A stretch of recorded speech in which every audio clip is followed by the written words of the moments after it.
और खालिस्तान तहरीक के सरकर्दा रहनुमा को कनाडा में कत्ल कर दिया गया। कनाडा, एडमंटन, वहां पर हरप्रीत सिंह उप्पल जी, ये हरप्रीत सिंह उप्पल बड़े ना प्यारे प्यारे भाई थे किसके, निज्जर के, जिसको लेकर जस्टिन बीबी। Harpreet Singh Uppal and his 11-year-old son were killed by unknown gunman in Edmonton. अब शहर के नगर कीर्तन में खालिस्तानियों की जमकर धुनाई हुई है। कुछ लोगों का मानना है कि खालिस्तानियों ने जब हद पार कर दी तो अब जगह जगह पर उनको पीटा जा रहा है, उनको गालियां दी जा रही हैं और उनका मुख जो हमारे भारत के रास्ते में खड़ा था, हमारे देश की उन्नति, तरक्की और अखंडता, संप्रभुता को चैलेंज कर रहा था, उसको अगर निश्चित नाबूद कोई भी कर रहा है तो ये बहुत ही अच्छी बात है। इससे अच्छी बात कोई हो नहीं सकती। इसका हमें स्वागत। आईएसआई के जो स्ट्रेटेजिक एसेट्स हैं, आईएसआई के क्रिएटेड जो टेररिस्ट हैं, उनके ऊपर बड़ी कमबख्ती आई हुई है। जन्नत में वैसे ही इस वक्त बहुत ज़्यादा हूरों की शॉर्टेज हो गई है, क्योंकि गज़ा से भी लोग जा रहे हैं और इधर से भी जा रहे हैं, तो मतलब अब क्या होगा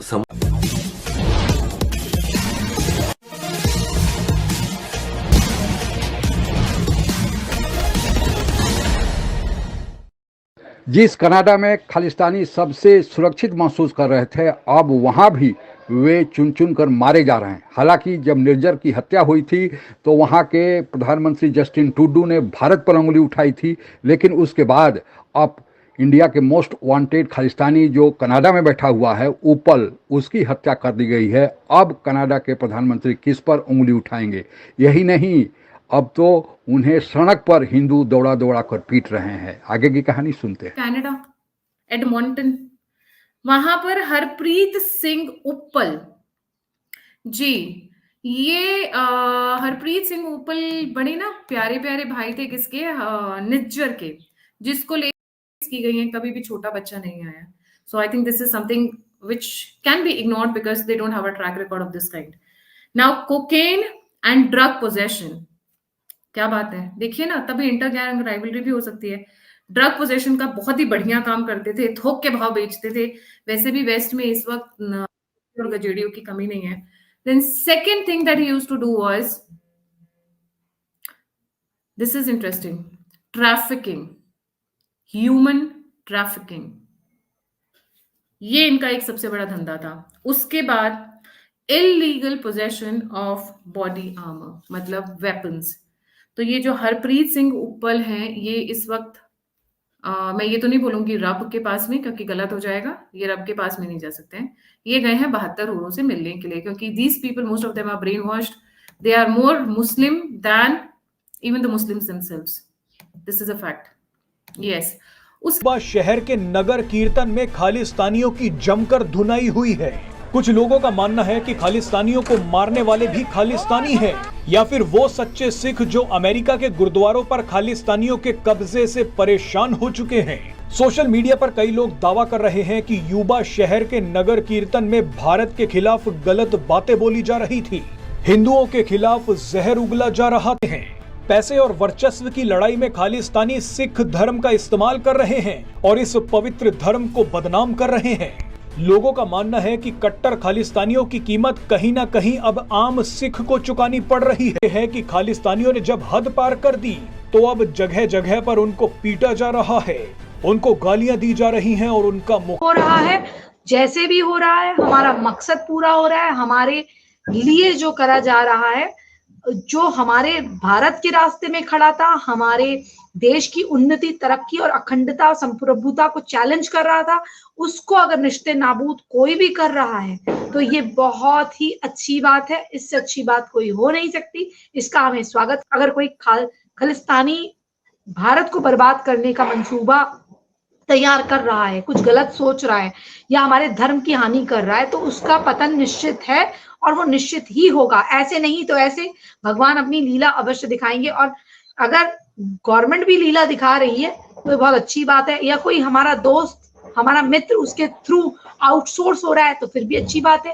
पाकिस्तान में मरे खालिस्तान या कनाडा रूपी खालिस्तान में मरे तो भी अच्छी बात है। लेकिन मैं ये कहती हूँ, सिखों से, जितने भी सिख खालिस्तान का समर्थन करते हैं, कूच करिए इस्लामाबाद, लाहौर, लवकुश के लाहौर, कूच करिए, वो आपका है, आप उसे हासिल। आईएसआई के जो स्ट्रेटेजिक एसेट्स हैं, आईएसआई के क्रिएटेड जो टेररिस्ट हैं, उनके ऊपर बड़ी कमबख्ती आई हुई है। जैसे कि ये एक पाकिस्तानी टेररिस्ट है, लश्कर तैयबा का, ये गजा पहुंचा था इसराइल से लड़ने के लिए। वहाँ पे किसी नामालूम अफराद ने उसको गोली मार दी। यार ये नामालूम अफराद इस वक्त बहुत ही ज़्यादा, नामालूम अफराद मतलब अननोन पीपल ने जो लश्कर लगाए हुए हैं लाइनों से लाइन, और जन्नत में वैसे ही इस वक्त बहुत ज़्यादा हूरों की शॉर्टेज हो गई है, क्योंकि गजा से भी लोग जा रहे हैं और इधर से भी जा रहे हैं। तो मतलब अब क्या होगा। बात ये है मेरे साथ कि ये 1 पे 2 फ्री, 4 फ्री, 5 फ्री, ऐसा लग रहा है यहाँ पे तो लाइन लग गई है। तो ऊपर जो 72 हूरें बैठी हुई बेचारी किस किस की सर्विस करेंगी, ये सोचने वाली बात है। या अल्लाह ताला अपने हाथ से, क्योंकि काफिरों के साथ ये इतना अच्छा काम कर कर जा रहे हैं यहाँ से, तो अल्लाह ताला कितने लोगों को अंगूर का रस पिलाएंगे। अंगूर के रस के ड्रम भी छोटे पड़ जाएंगे। अब सिचुएशन ये हो गई है। अपार्ट फ्रॉम दैट, जो दोपहर को मैंने गिरधर मामले जी के साथ वीडियो किया था, we missed a point and I would like to update that. जो डेरा इस्माइल खान में जो अटैक हुआ है, जिसकी न्यूज अब आनी शुरू हुई है मीडिया में, उसमें उस पे बेसिकली उसी के बाद चाइनीज के ऊपर टेरर अलर्ट आना शुरू हुआ है। There's been 1 killed, 12 injured, oil and gas company convoy attacked, and this was in Dera Ismail Khan, जिसकी हमने बात की थी। कंपनी का नाम है ड्रेजा, अगेन द सेम प्लेस। डेरा इस्माइल खान, ऐसा लग रहा है कि इस वक्त Khyber Pakhtunkhwa is under fire. वहां पे रोज कुछ ना कुछ हो रहा है। और जब कनाडा में निर्जर की हत्या हुई थी तो कनाडा के प्रधानमंत्री ने बहुत हो हल्ला मचाया था। उन्होंने यहाँ तक आरोप लगा दिया था कि यह सब भारत की खुफिया एजेंसी रॉ का किया कराया है, और इसके समर्थन में उन्होंने कहा था कि अमेरिका ने उन्हें यह खुफिया जानकारी दी है। हालांकि भारत सरकार ने अपने खुफिया एजेंसी रॉ का उसमें शामिल होने से इनकार किया था, लेकिन अभी तक मामला ज्यों का त्यों बना हुआ है। हालांकि जस्टिन ट्रूडो, कनाडा के प्रधानमंत्री, ने अब सुलह सफाई की कोशिश की है, लेकिन भारत ने अभी तक अपने तेवर ढीले नहीं किए हैं, और यहाँ तक कि 41 जो कनाडा के राजनयिक भारत में थे, उन्हें भारत ने वापस जाने का भी आदेश दे दिया था, और जो वे वापस निकल भी चुके हैं। लेकिन इसी बीच एक और जो निर्जर का साथी भी था और भारत का मोस्ट वांटेड खालिस्तानी था, जो कनाडा में रह रहा था, उप्पल, उसकी हत्या कर दी गई है। अब क्या इस गहमा गहमी के बीच कि भारत और कनाडा में इतने तनावपूर्ण संबंध हैं, इसके बीच भी भारत की खुफिया एजेंसी रॉ कनाडा में उस आतंकी उप्पल की हत्या कराई है? यह एक बड़ा प्रश्न चिन्ह है। हालांकि अंतर्राष्ट्रीय मामलों के जानकारों का यह कहना है कि इस संबंध में जो सबसे बड़ा कारण यह दिखाई दे रहा है कि खालिस्तानियों में भी गुरुद्वारे पर वर्चस्व की लड़ाई चल रही है, और इसके पीछे 2 कारण है। पहला कि गुरुद्वारों में बहुत ज़्यादा धन संपत्ति है, और दूसरा गुरुद्वारा प्रबंधन समिति का सदस्य या अध्यक्ष बन जाने के कारण जिस देश में वे रहते हैं उस देश में उन्हें थोड़ा भाव दिया जाता है, क्योंकि वे वोट के लिए खासे प्रभावी माने जाते हैं। लेकिन अब उनके बुरे दिन, चाहे वे कनाडा में हो या पाकिस्तान में छुप कर बैठे हों या फिर यूके, ऑस्ट्रेलिया, न्यूजीलैंड या अमेरिका में बैठे हों, सभी जगह अब उनको डर सता रहा है कि कहीं भी भारत की खुफिया एजेंसी रॉ उन्हें टपका देगी। लेकिन भारत की खुफिया एजेंसी रॉ करा रही है या नहीं, यह तो एक अपने में प्रश्न चिन्ह बना हुआ है। लेकिन अगर उन्हें डर सता रहा है और कोई भी अज्ञात हमलावर के रूप में उन्हें ऊपर पहुंचा रहा है, तो भारत के लिए यह एक सुखद समाचार है, क्योंकि अब तो स्थिति यह हो गई है कि पहले लोग खालिस्तानियों से भिड़ने से डरते थे, अब तो खालिस्तानियों के खिलाफ जो भारतीय जिस देश में रह रहे हैं, कनाडा में खासकर, उन्हें दौड़ा दौड़ा कर सड़क पर सरेआम पीट रहे हैं। तो उनके बुरे दिन अब शुरू हो गए हैं, जैसे कि भारत विरोधी पाकिस्तानी आतंकियों के बुरे दिन पाकिस्तान में चल रहे हैं, और वह भी एक एक करके ऊपर जा रहे हैं।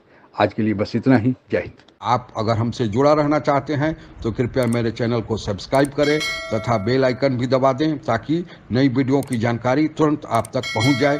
धन्यवाद। जय हिंद।